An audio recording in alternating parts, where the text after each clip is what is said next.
Hello friends, स्वागत है आपके अपने YouTube channel super TET classes में।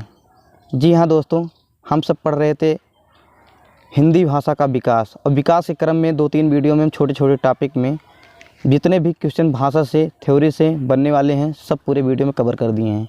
आज हम सब इसी कड़ी में बढ़ते हुए भाषा से जितने भी मुख्य तथ्य जो वन लाइनर में पेपर में आने की पूरी संभावना है और जो पूरे पेपर में पूछा भी गया है, तो वहाँ से आज जितने भी क्वेश्चन बन सकते हैं उनको पकड़ के एक जगह पे लेकर आए हैं आप सबके लिए। क्योंकि मेरा एक मकसद है कि आपके 20 नंबर में एक नंबर भी गलत नहीं होना है। आपके माँ बाप के सपने को उससे साकार करना है और निराश नहीं होना है। चलिए दोस्त, वीडियो को देरी नहीं करेंगे, शुरुआत करते हैं अपने टॉपिक पे।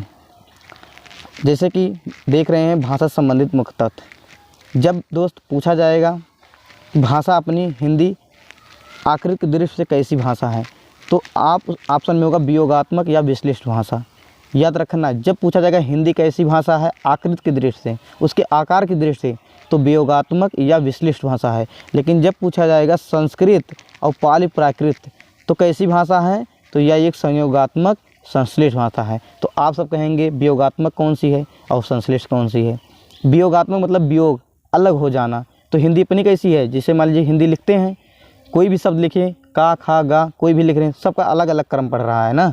विश्लिष्ट वही विशेष करके बढ़ने जा रहा है। लेकिन संस्कृत का अर्थ क्या होगा, संस्कृत माने चिपका हुआ, जुड़ा हुआ, संयोग, इसीलिए संयोगात्मक भी कहा जाता है। संयोग माने मिलन, जब मिल जाती है तो संस्कृत देखो हमेशा मिली तरीके से रहती है। उसको पढ़ते जाइए, एक लंबे क्रम में बढ़ता जाता है, कई शब्द उसमें जुड़े रहते हैं और हर शब्द का अर्थ अलग अलग होता है। इसलिए संस्कृत पाली प्राकृत को संयोगात्मक या संश्लिष्ट कहा जाता है। और जब हिंदी की बात आएगी तो हिंदी वियोगात्मक, उसे विश्लिष्ट कहा जाता है।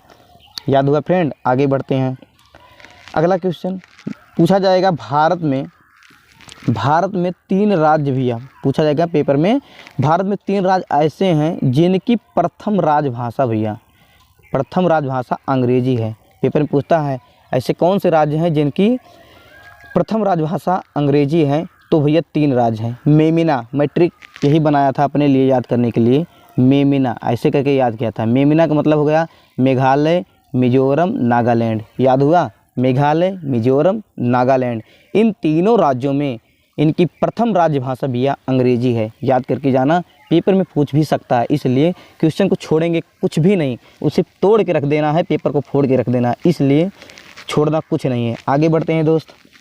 भारत के कुछ ऐसे राज्य हैं भैया, भारत के कुछ ऐसे राज्य हैं जिनकी प्रथम राजभाषा उन्हीं के नाम पर है।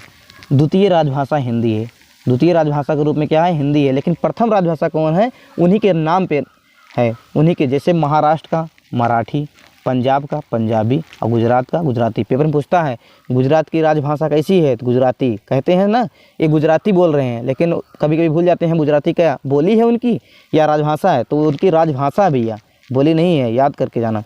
पंजाब की पंजाबी है भैया, इसके बाद महाराष्ट्र की मराठी है।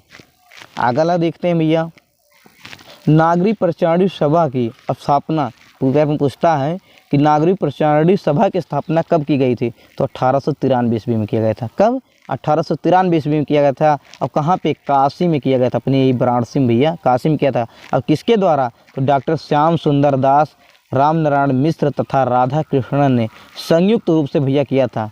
किनों के द्वारा किया गया था, तो उसमें मुख्य रूप से आएंगे श्याम सुंदर दास ने, राम नारायण मिश्र और राधा कृष्णन, लेकिन मुख्य रूप से श्याम सुंदर दास ने ही किया था। किस सन में, 1893 ईस्वी में नागरिक प्रचारणी सभा की स्थापना की गई थी। अगला देखते हैं भैया, हिंदी साहित्य सम्मेलन। पेपर में पूछता है, इसलिए सब कुछ छोड़ना नहीं है दोस्त, सब कुछ पढ़ना है।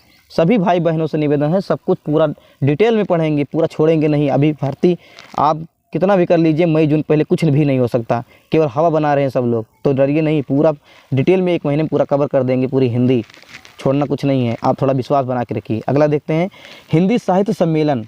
हिंदी साहित्य सम्मेलन पूछा जाएगा तो कहाँ पे हुआ था भैया, प्रयाग में हुआ था। कब हुआ था, 1910 में। नोट्स बना लेना फ्रेंड, सभी से कह रहे हैं।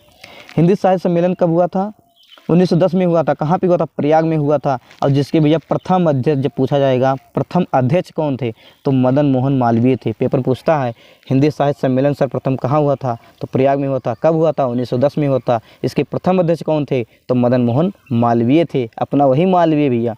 अगली क्वेश्चन, राष्ट्रभाषा प्रचार समिति वर्धा की स्थापना भैया पूछता है, वर्धा की स्थापना अपने महात्मा गांधी जी ने जो किया था वर्धा की स्थापना, उसे 1936 1937, लेकिन जब पेपर में 1937 रहेगा तो आप 1937 लगाएंगे। अगर 37 नहीं दिया है तो आप 1936 लगाएंगे, क्योंकि 1936 1937 दोनों माना जाता है। और किसके द्वारा किया गया था? तो महात्मा गांधी के द्वारा किया गया था वर्धा समिति की स्थापना। वर्धा की स्थापना या राष्ट्रभाषा प्रचार समिति की स्थापना पूछा जाएगा जब, तो 1936 1937 लगाएंगे। और किसके द्वारा? तो महात्मा गांधी के द्वारा किया गया था। चलिए दोस्त आगे देखते हैं। खड़ी बोली के विकास हेतु भैया, खड़ी बोली के विकास हेतु, कहते नहीं बहुत खड़ी खड़ी छांट रहे हो, वही खड़ी बोली है अपनी। खड़ी बोली के विकास हेतु भैया 1800 ईस्वी में, कहाँ पे भैया? 1800 ईस्वी में फोर्ट विलियम कॉलेज की स्थापना कहाँ की गई भैया? कलकत्ता में की गई। खड़ी बोली के विकास हेतु 1800 ईस्वी में फोर्ट विलियम कॉलेज की स्थापना की गई। कि जो खड़ी बोली है अपनी, इसका विकास प्रचार बढ़ता जाए, कहाँ से? फोर्ट विलियम कॉलेज की स्थापना की गई। और वो कहाँ की गई? कलकत्ता में की गई। पूछता है फोर्ट विलियम कॉलेज कहाँ है, तो आप कलकत्ता लगाएंगे। वही कलकत्ता है, कोलकाता अपना भैया, जो पहले कलकत्ता बोलते थे वही कोलकाता, वही अपनी दीदी वाली नगरी पश्चिम बंगाल। और किसके द्वारा की गई? तो लॉर्ड वेलेस्ली के द्वारा की गई। लॉर्ड वेलेस्ली, कलकत्ता में पश्चिम बंगाल में काफ़ी लोग जले थे, याद रखना, उसी से याद हो जाएगा लॉर्ड वेलेस्ली। अगला देखते हैं दोस्त।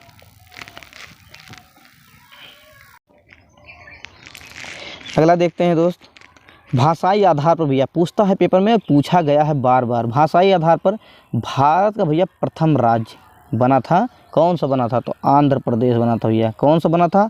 आंध्र प्रदेश। जबकि 29वां राज्य कौन सा बना था?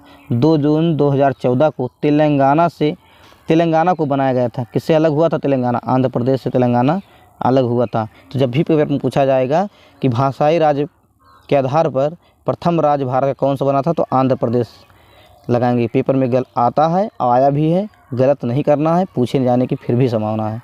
अगला देखते हैं, विश्व में लगभग कुल भाषाएं बोली जाती हैं। लगभग कितनी भाषाएं बोली जाती हैं? लगभग 3000 भाषाएं बोली जाती हैं।